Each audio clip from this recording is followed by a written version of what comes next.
Hey, and we're live. Hey, everybody. Hi. Look at that smiley face. Typing in the chat this evening. It's like a whole new thing. Um, I hope you can all hear me. It looks like it's working, which is great. Somewhere there.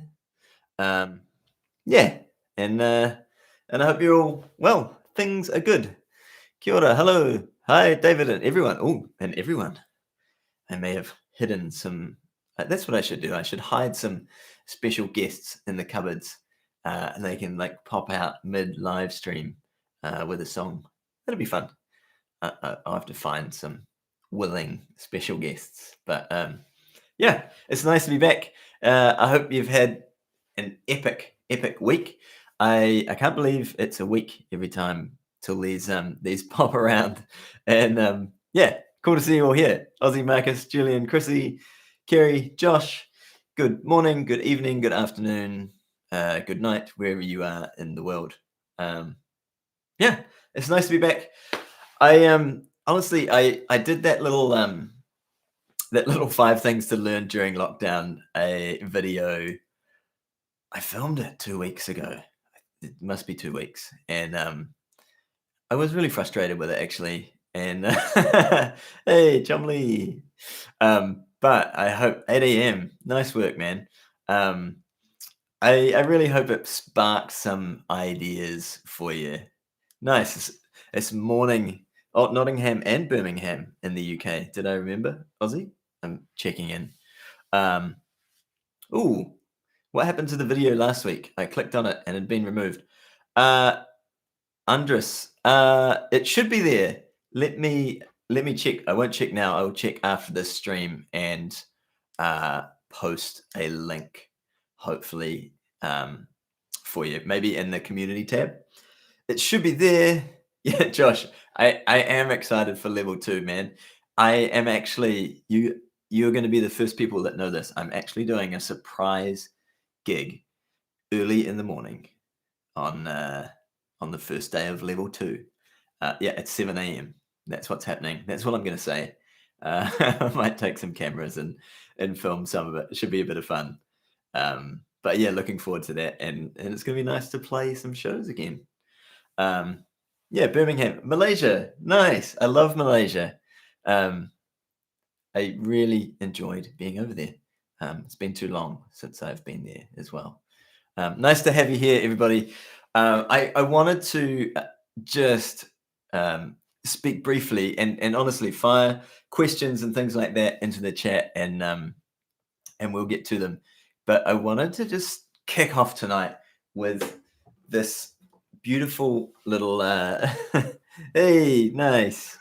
Yes, looking forward to next Tuesday. I'm doing a live after this live, chatting with a few musos and a cool crew in Brisbane. So there'll be links on my social media and stuff for that. So please feel free to, if you can handle, 2 lots of me live in one night. It might be too much. Who knows? But hey, Mark, nice. What's for dinner, man? I had cereal for dinner tonight. Was what's happening? That's pretty exciting times.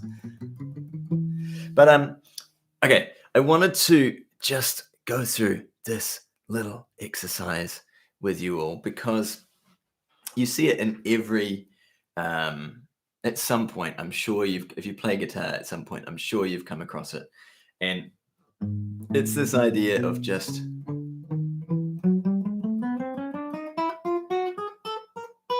walking up the strings with one finger at a time. Usually it's a picking exercise. It's not as commonly done with fingers, but obviously if you're working on your finger speed for fingerstyle, finger picking stuff, you can do that as well. But I just wanted to throw some ideas out there that I think you will take away and can use whatever exercise you're practicing, because this stuff, I'm unlikely to play this in a song. But this is like all the skills that we put together and use, right? So any training we do on it, then when we learn songs, hopefully makes them faster and easier. And if things can be more simple because we spent a little bit of time doing some practice, I'm a fan of that. I'm fundamentally lazy. So if there's an easier way to do things or a faster way, then obligatory coffee, then I'm keen on it.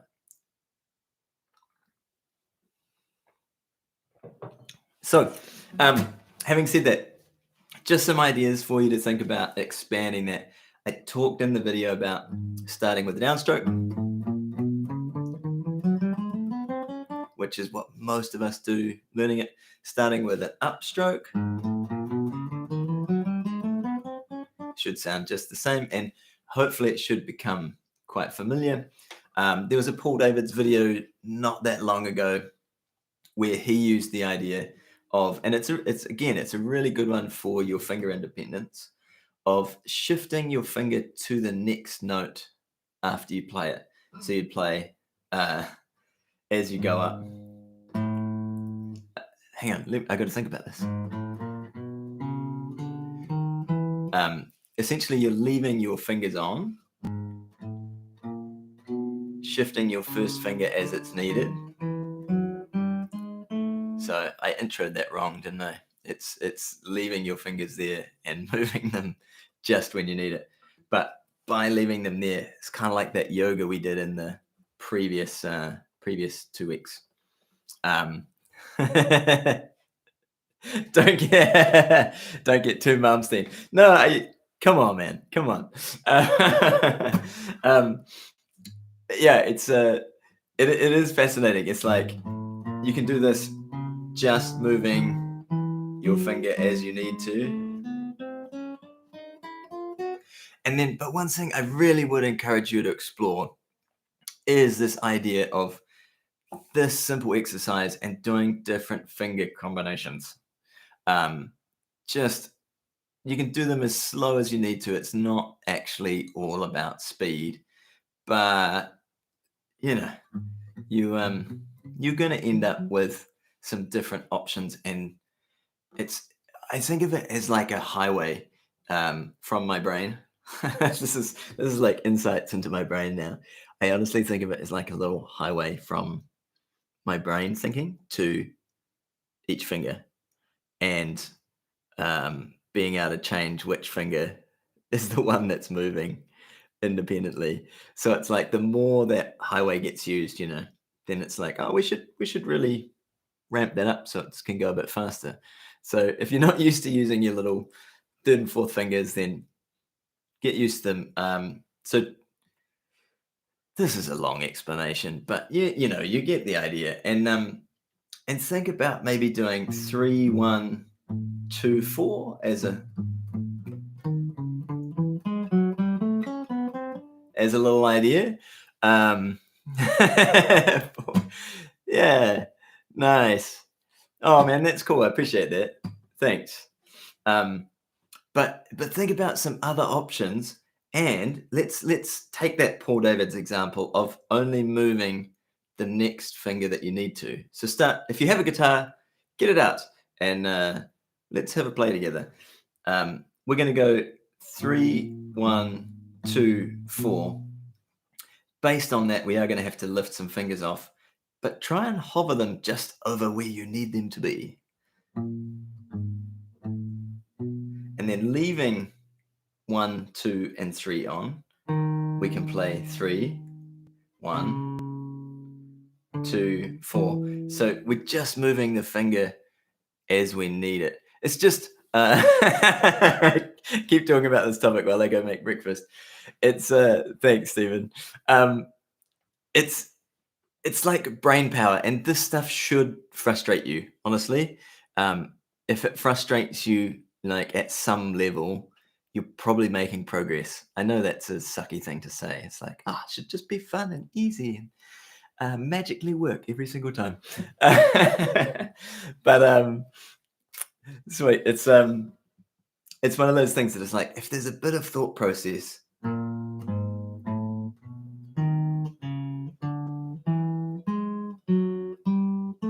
then there's probably good for you. And just doing that there, it's like your third finger will have to jump off just to play the notes, but it should be something of value to you. And I did put a link if you want them, if you want to go full Malmsteen Aussie, then I put a link to every different possible finger combination. And honestly, you can do these on a while you're waiting for a bus, while you're waiting for your, depending on what you're making for breakfast, Stephen, while you're waiting for the kettle to boil. But you can just tap on a desk in the order of those patterns. So it's like one, what we just did then, 3, 1, 2, 4. And doing that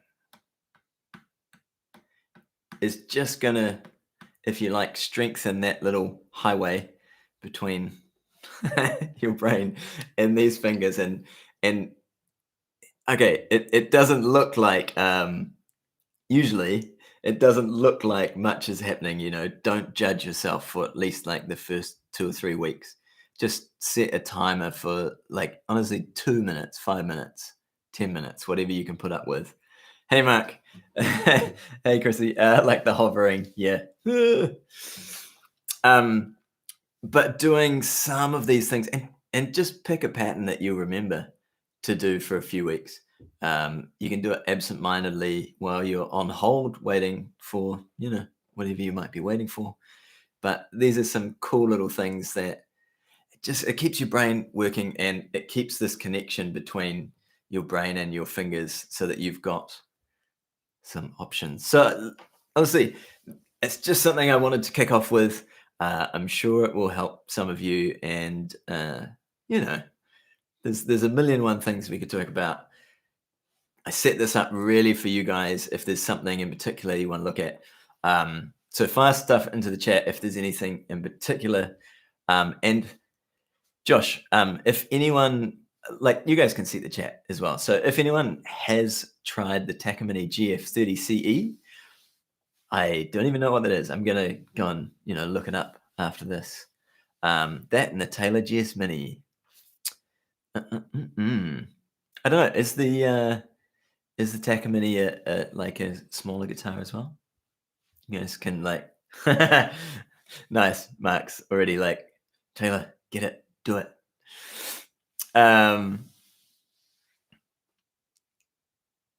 Marcus, cool, man.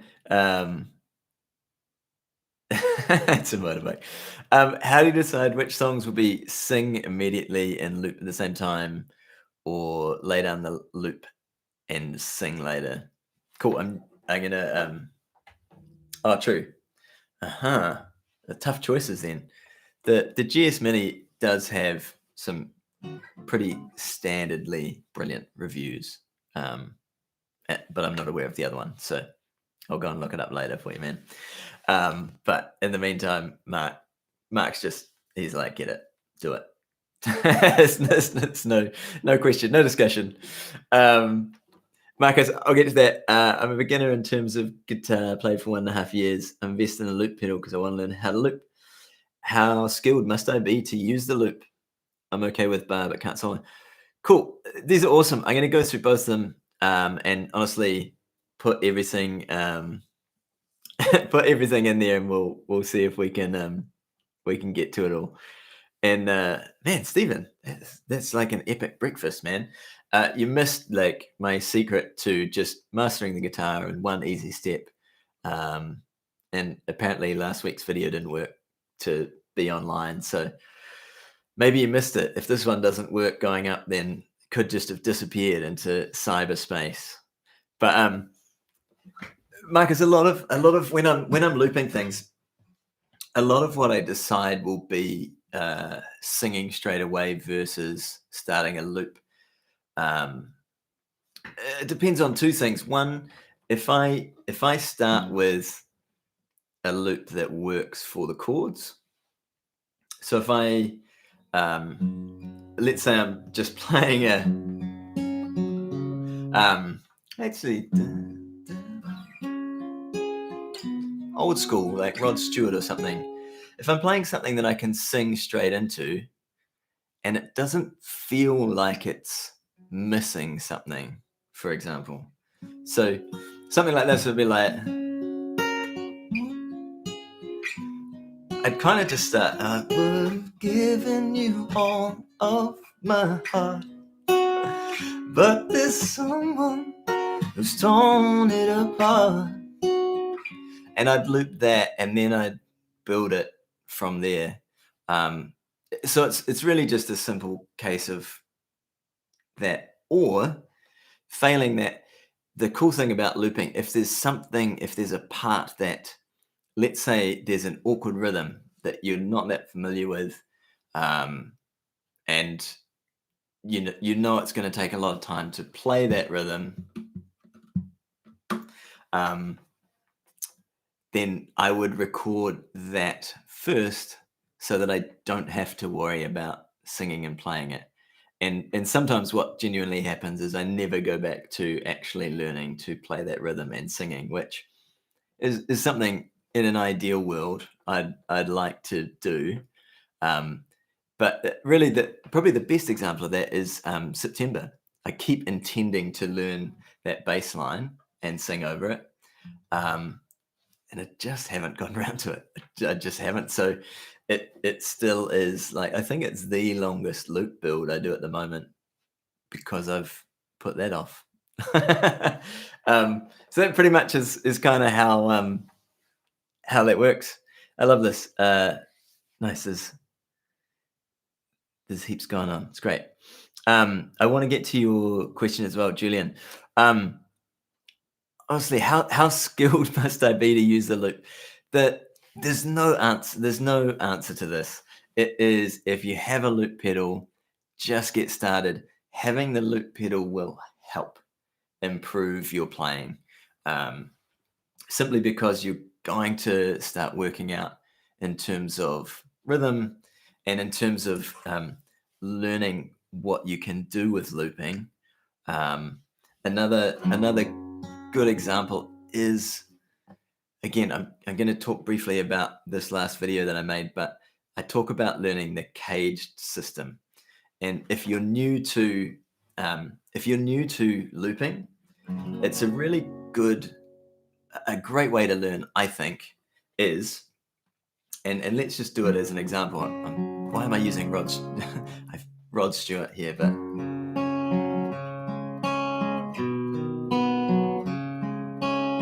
so let's say we loop that. We've got G, D, C,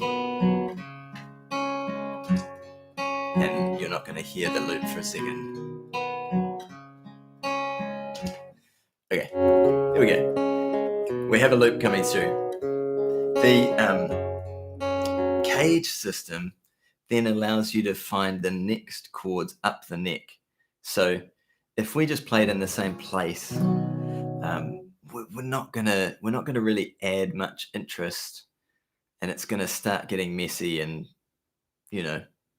just like we're playing over top of each ourselves, which we are. But if you take a G shape, one of the great things you can do is just look at what's the next shape. And so it goes C, A, G, E, D. So E is the next shape. And if you're just getting bar chords, Julian, that will be your E shape. We're going to do that for the other two chords. So D is a D shape. So it goes C, A, G, E, D. The next one loops back round to the C. So these are nasty chords. I've given you nasty chords for the very next shape. But we're going to have a C shape D chord. And then for the C, A. So the next one is an A shape.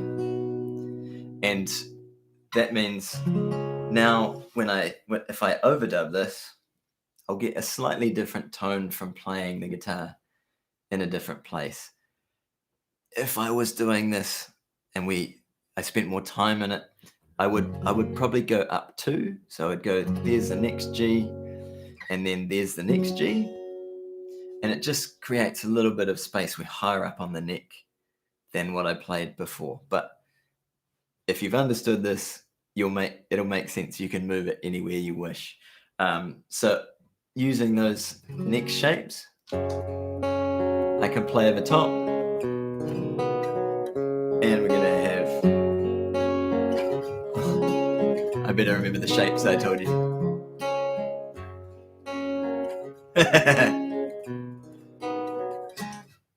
Okay. Again, just to quickly undo that, I would move them further up, and again, as you get used to this cage system, you'll be able to put it anywhere.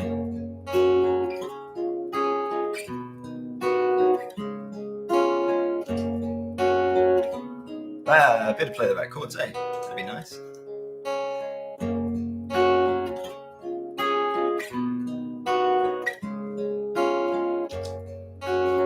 So now you've kind of learnt about moving some chords around, and you've got something in your loop that's just building it out. So you don't have to be doing a whole lot of solos and things like that, man. Yeah, I hope that helps you, Julian. It's just some ideas, and as you keep playing around with that loop, you'll find a lot of tasty things you can do, and who knows, somewhere down the track, you might get into soloing. Sweet. Hi everyone that's just joined. Where was I up to? Porridge, eggs, bacon, and toast with coffee. Sounds good. Sweet. Yeah, Josh. Honestly, man, get into a store and play them. I feel like that's the best thing. Hey man, yeah, I play electric and overdriven and stuff a bit. I love it when I do, but I've just naturally come back to acoustic most of the time. I go through phases of playing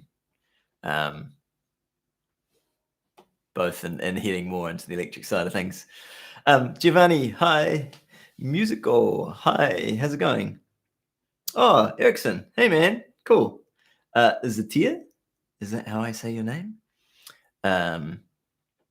Cool. I'm going to go through these. This is great. Can you a brief insight about how I make my strings sound so basically the octave pedal? Really, the octave pedal does all of the work. I would suggest on your preamp that you turn up the bass of your natural guitar sound. That means there's more signal of that bottom end already going into the octave pedal, and it will help pick it up. It does change a little bit between every single guitar and the pickup that we have. So,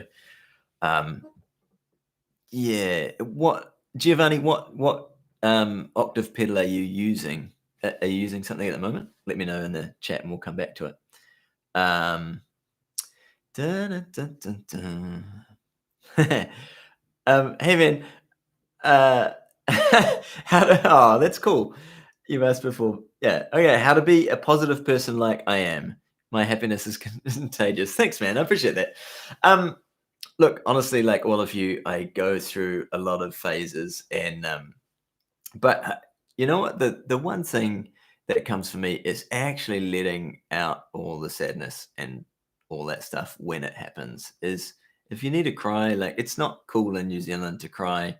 I think whether you're a guy or a girl, fuck, I'd love to make it cool. Just like sometimes you need to have a cry and let it all out and do absolutely nothing and start again. And we all get down. So yeah, that would be my suggestion is whatever you're feeling, feel it. I don't know if that's, useful or that sort of thing, but honestly, like just allow yourself maybe to not judge yourself for being frustrated or that sort of thing. And then kind of find that it's like, oh, okay, yep, just didn't happen today, and that's fine. I also read a lot, and I in terms of just something that I found really useful for me on Facebook, I have about 4 people that I follow first, so that when I jump on social media, if I'm bored and scrolling stuff, the first things I see are people that put out and post really things that I feel contribute to me or put me in a good state. So maybe that's something you can use as well, because I feel like the the influences around us have a big effect as well. Like if you walk into a room and it's super happy and super vibrant, you'll tend to be like super happy and super vibrant. So it's like I've kind of like done that with social media a bit. Yeah. Thanks, man. Zatia, I don't know if I'm saying your name correctly or not. And hi to everyone. If you've just jumped on, welcome. It's nice to be back with you again. If you've been hunting for last week's live video, uh, apparently I have to look at that behind the scenes. It may be that I didn't click the right buttons to get it online. So I'll try and suss that for you as well. I want to know if there's a time in your life that you became sad or depressed and it made you lose my passion for music. Satia, yeah, totally. Hey, thanks for the question. Feels like we're digging into all the emotional stuff tonight. Totally. I think there's two things. One is when I've been sad and depressed and really down, sometimes it's made me really dig into music. And I've learned a whole bunch of really, really sad songs, and it's just I've learned a bunch of songs that have matched my emotion. Um, and somehow through singing and playing those, it's kind of like uh, that's allowed me to kind of what we talked about before, feel that sad or angry or depressed emotion and just let it be, um, and move on. And I think music is such a blessing for that. Um, yeah, I went through a bunch of stuff actually recently, and one of the things that I did was I just sat down and started playing a little, learning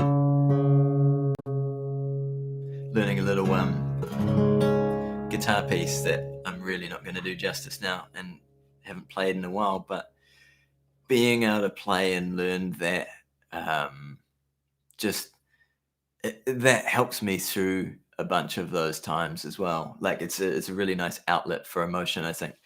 And yeah, but and to answer your question as you framed it, there's definitely been times where I've just been unmotivated and I didn't want to play music. I didn't want to do anything.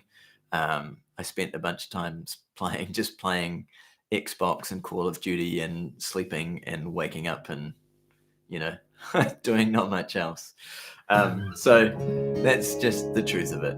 But let's see if I remember my practice from a few weeks ago.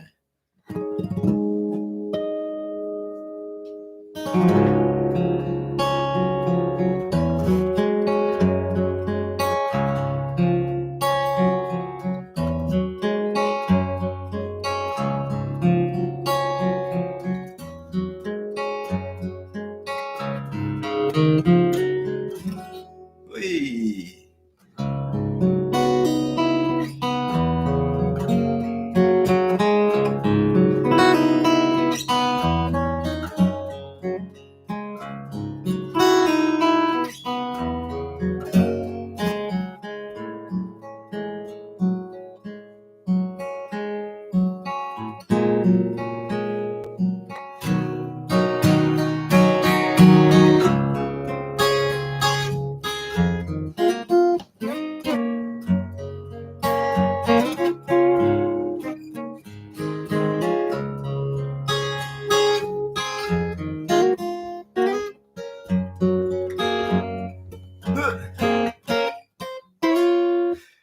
Not really is the answer, but honestly, like that was my response. Was just starting the process of learning that, and I basically played that and cried and played that and cried and had some sort of outlet to put that emotion into. So, yeah, I hope that answers. That's just what I do, and I find it allows me to move through that emotion, let it out, and kind of be like, okay, tomorrow's the next day. So, yeah, I hope that's helpful to you, and I hope if you're going through a tough time that or if you have, obviously, at some point, like all of us have, then maybe that allows it to flow a little smoother next time. Dun, dun, dun, dun, dun, dun. Nice. Cool. Thanks for adding that, Josh. And Aussie as well. Mm-hmm. Multi Ranson? I'm guessing at how to pronounce a lot of your names. Sorry.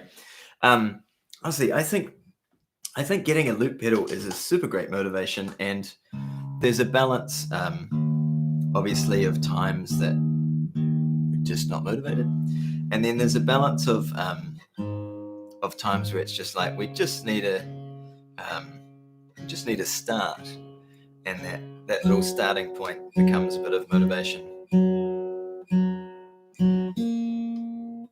Should have, tuned up before we started this, of course. Um, dun, dun, dun, dun. Cool. Oh, nice. All right. Sweet. Okay, right. I'm catching up on some comments. Cheers, Julian. Oh, thanks, Cooper. I appreciate that, man. Sean, similar to the Boss RC30, i.e. with 2 or more channels. Sean, hey, I've been chatting with a couple of people about loop pedals at the moment. There's a few things out there, but then there's a lot that I haven't tested. I haven't really looked into. I have some basic thoughts, but they're from viewing them online. Some options for you could be the Boomerang looper, what we're looking at today, the Eros Studio looper. I'm intrigued about that actually, to see. I don't know if anyone has it, the Eros Studio looper. They've built a bunch of channels into it and a bunch of options that I'm curious to see how well it will perform live, because it's super compact, has a bunch of channels, loops that you can put on it. And I'm curious to see how it is in terms of starting different combinations and things live. So yeah, some options. There's the RC30 is still around. There's the Ditto X4 with a couple of channels. Yeah. And cheers for being on, man. Cheers everyone for hanging out. Appreciate it. Nice. Cool. You've got the octave on your GT1 guitar processor. Okay, cool. Giovanni, coming back to that for the bass sound, then I'm not sure what options you'll have to tweak, but two the easy ways to start looking at getting a better bass sound.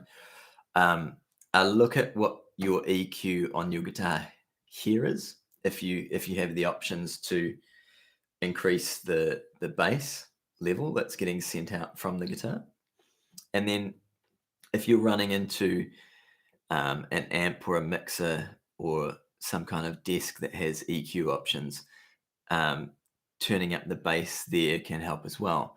And sometimes you may actually want to turn up the bass on the mixer and turn down how loud or how strong the effect is. So it's kind of this juggling act, and every bit of gear is different. So there's no, you're going to have to do some experimenting. But yeah, it's one of those things. I think play around with what you've got on guitar, what you've got on your desk or amp that you're running through, and then if there's a bunch of settings that you can change within that that processor, the GT1, for the octave, great. If there's not really, you sort of, those are really your options. So yeah, hopefully that gives you something to play around with this week. Stephen, how I love this. How do you avoid becoming background noise at a gig as opposed to keeping the audience actually engaged and listening? Man, my favorite story of this, and it wasn't me, and in saying this, I also realized I was going to do a trumpet loop if you were on a couple of weeks ago. Is it 2 weeks ago? And I haven't done that. So I'm going to recommit to that. That is going to happen just because I think it'll be fun. My favorite thing was, and I don't know who it was from. I have a feeling, but I won't. Yeah. Anyway, was a trumpet player that would play shows and exactly that. Everyone was like, okay, we're engaged and watching, and then people would drift off and do their thing, and it's like, oh, and he would just play the most loudest, you know, obnoxious trumpet note, uh, and people would go, "Oh, what the flipper?" Look at him, and he'd be like, "Hey, thanks, guys. This tune is a little," and launch into the next tune. And I love that, and I've used it, and it's really effective. Is um, basically you've got to put yourself in the awkward space of having people look at you and kind of being willing to be seen. And there's a line to uh, being obnoxious with this, definitely. But I think it's a really cool way of um, just you want their attention for a second. That's all. Because when you have their attention for a second, you can do something. You can lead them somewhere.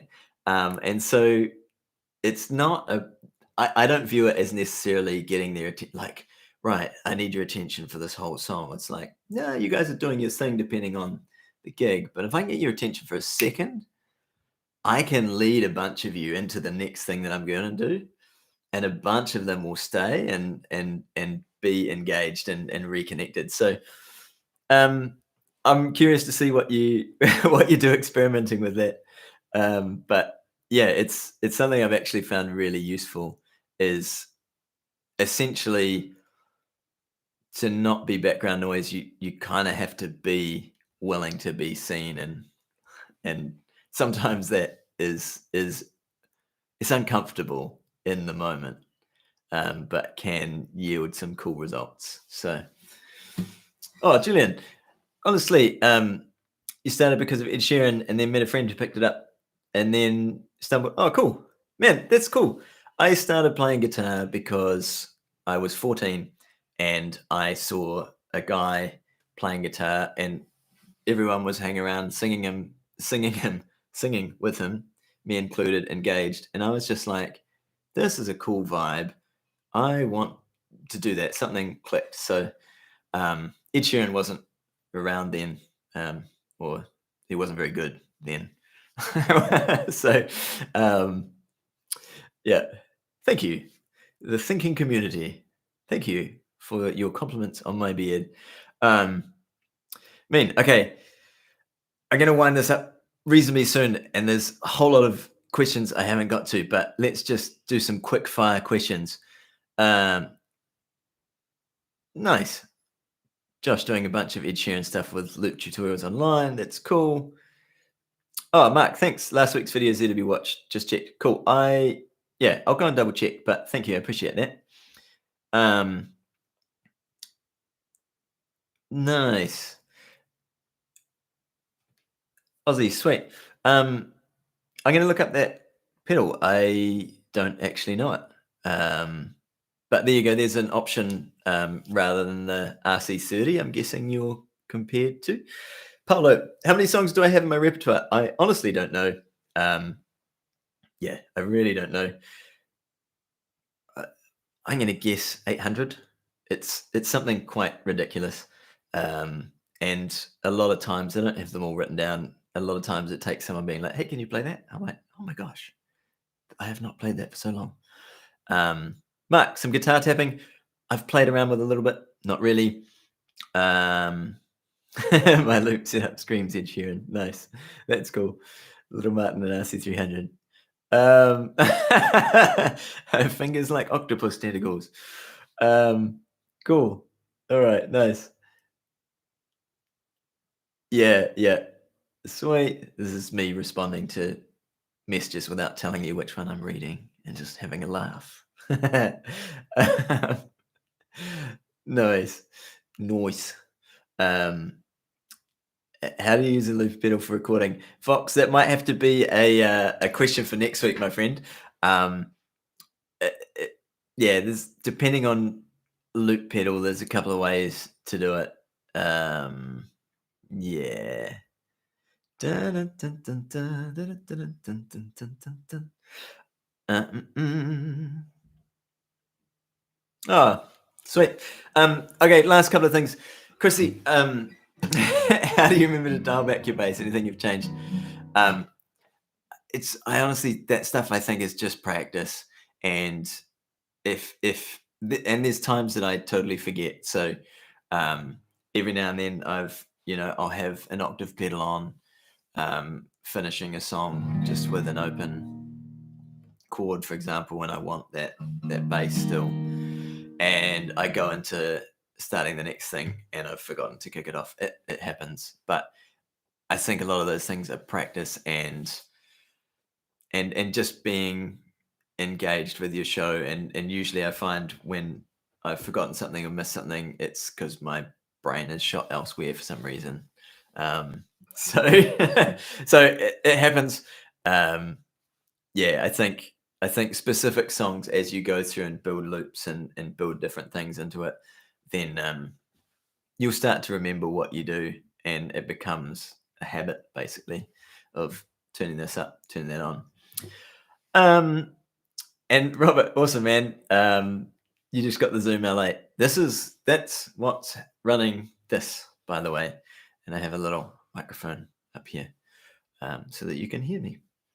And oddly, I wear headphones, which there's no real reason for me to wear headphones other than to know, like, I'm hearing what you're hearing, hopefully.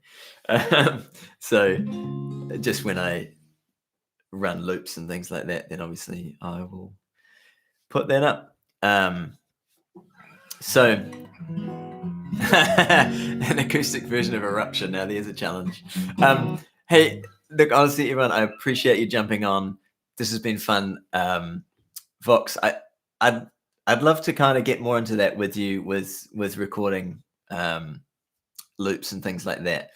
Um, I think that'd be cool. And for those of you that are Voice Live 3 users, I had a wonderful idea today in terms of recording loops using the pedal, which is kind of cool. Some options of what they actually have,